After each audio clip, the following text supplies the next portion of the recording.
Hello everyone, and today I'm going to talk about a topic called as brand positioning. Before starting with this topic, it is important for us to understand what is positioning. Positioning is not what you do with the product, it is what you do with the mind of an individual. Yes, you heard it right, what you do with the mind of an individual. We all live in an era where product exists in the ocean of similarity. You launch a product today, similar product will be available in the market in coming months. So in order to be successful, it is important for us to touch base on the reality. And reality that really matters is what is there in the mind of an individual. In the communication jungle out there, the only hope to score big is to be selective, concentrate on targets, and practice the right positioning. Brand positioning is the intended meaning and association of a brand in the mind of an individual. It articulates a goal that an individual will achieve by using this particular brand and explain why it is superior to other means of accomplishing this goal. People aspire to buy Apple products. When we talk about burger, the first thing that comes in your mind is McD or the Burger King. This is because brands have really worked hard to achieve this position in the mind of an individual. Now let us understand this matrix. On the left circle, it says what customer wants. On the bottom circle is what the competitor has to offer, and on the right circle is what you have to offer as a brand. If it is a combination of what customer wants and what competitor has to offer, it is called as competitor positioning. You should never think about a position where what you have to offer and what the competitor has to offer overlaps, because it will lead to a price war and whoever was the first in the market will take the advantage.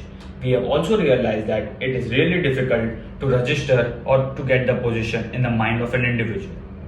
The ideal positioning is what the customer wants and what you have to offer. It is really important that you go out in the market, try to find out what customer wants and take the first mover advantage.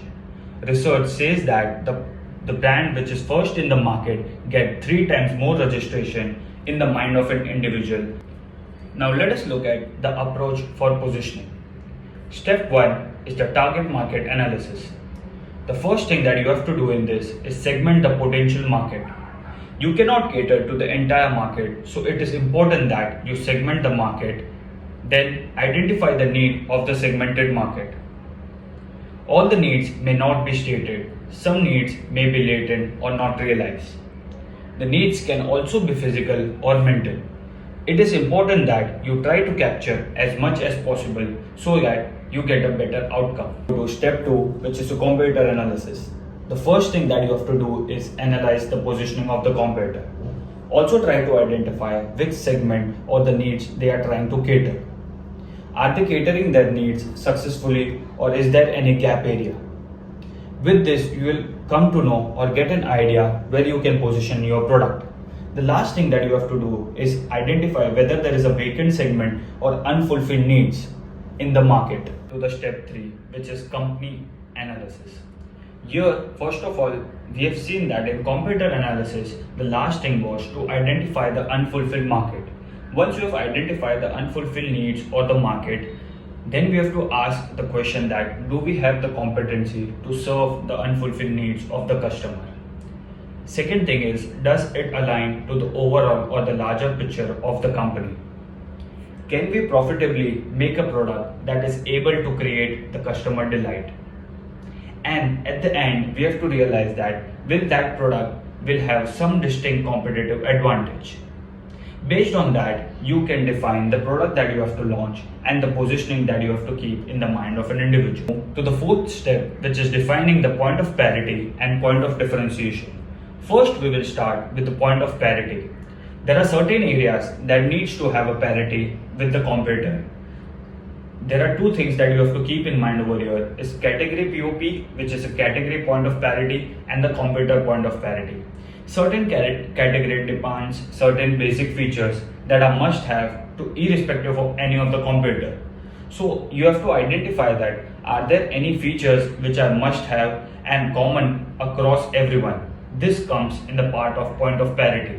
But when we talk about point of differentiation, if you don't have a differentiation in the market, then it is difficult for the product to sell. The differentiation that I'm talking about here is unique selling proposition or certain sustainable competitive advantage that you create in the market, which is difficult for other people to duplicate. Because innovation and creation will lead an individual or the product or even the brand to take one step ahead of what people are offering in the market. With this, we have now studied the 4 steps that you have to keep in mind for the approach of positioning. Now, the last thing I would like to leave you with the ideal positioning and the 3 pillars that you have to always keep in mind when we are talking about ideal positioning. The first is important, second is unique, and third is credible. It is really important that you have ideal positioning, otherwise it will lead to a clutter in the market. It is important that you come up with a unique selling proposition or some sustainable differentiation in the market. And the third and important one is it has to be credible. You cannot come up with a product in the market which has certain claims and it does not justify or does not follow what you are saying. So it has to be important, it has to be unique, and it has to be credible. So always remember that for ideal positioning, you need to have I, C, and U in place. Thank you, and I hope that you like the video. Do like and subscribe my channel.